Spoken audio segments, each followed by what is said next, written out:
Penuntun Saat Teduh Sinode Gereja Kristen Jakarta, Senin 23 Mei 2022. Judul renungan, Roh yang Memberi Hidup. Nats Alkitab terambil di dalam kitab Roma pasal 8 ayat 14-17. Semua orang yang dipimpin Roh Allah adalah anak Allah. Sebab kamu tidak menerima roh perbudakan yang membuat kamu menjadi takut lagi. Tetapi kamu telah menerima roh yang menjadikan kamu anak Allah. Oleh roh itu kita berseru, Ya Aba, Ya Bapa. Roh itu bersaksi bersama-sama dengan roh kita, bahwa kita adalah anak-anak Allah. Dan jika kita adalah anak, maka kita juga adalah ahli waris. Maksudnya, orang-orang yang berhak menerima janji-janji Allah, yang akan menerimanya bersama-sama dengan Kristus, yaitu jika kita menderita bersama-sama dengan Dia, supaya kita juga dipermuliakan bersama-sama dengan Dia. Saya pernah besuk salah satu jemaat yang suaminya belum percaya kepada Kristus. Pada kesempatan itu, saya menyampaikan kabar keselamatan, tetapi ia tolak. Namun ketika hendak didoakan dengan alasan bahwa kondisinya sedang sakit, namun saya dan istri saya tetap mendoakan Bapak ini agar Roh Kudus menggerakkan hatinya untuk merespon Injil yang pernah disampaikan kepada Bapak ini dahulu.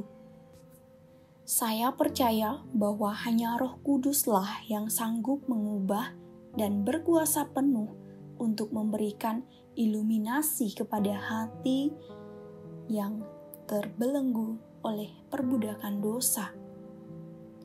Setelah lewat 2 bulan, saya dihubungin oleh jemaat ini bahwa suaminya mau percaya dan terima Yesus.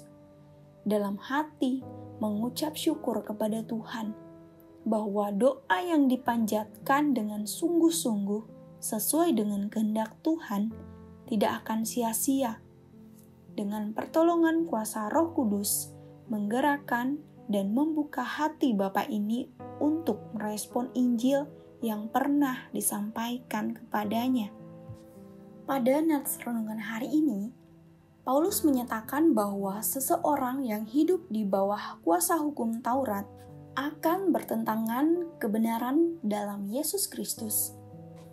Hukum tidak dapat sanggup mengubah karakter seseorang, apalagi mengubah cara pandang seseorang yang sudah tercemar oleh dosa. Hanya oleh karya Roh Kuduslah seseorang dapat diangkat menjadi anak-anak Allah. Dan hanya karena Roh Kudus kita dapat memanggil Dia, Ya Aba, Ya Bapa. Ayat 15. Roh Kudus bersaksi bersama dengan roh kita akan identitas kita sebagai milik kepunyaannya. Ayat 16. Dan karena identitas kita sebagai orang percaya yang telah diubah Roh Kudus, maka kita akan menerima janji-janji Allah. Walaupun di tengah menghadapi berbagai penderitaan, kita akan menerima kemuliaan ketika Kristus datang kembali. Ayat 17. Saudaraku, hukum Taurat tidak berdaya memberi hidup pada manusia. Hanya Roh yang memberi hidup dan bahkan memimpin manusia kembali kepada keselamatan. Seperti kisah Bapak di awal, ia diyakinkan akan keselamatan dalam Yesus Kristus. Bapak ini akhirnya dimerdekakan dari hukuman kematian. Roh telah memberinya kekuatan kehidupan baru yang pada akhirnya mendatangkan hidup yang kekal. Puji Tuhan. Marilah kita hidup dalam pimpinan Roh, agar hidup kita dapat memberikan dampak kepada orang lain. Karya Roh Kudus tidak dapat dibatasi oleh kekuatan manusia yang terbatas.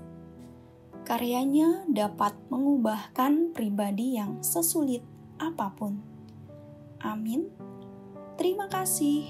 Tuhan Yesus memberkati.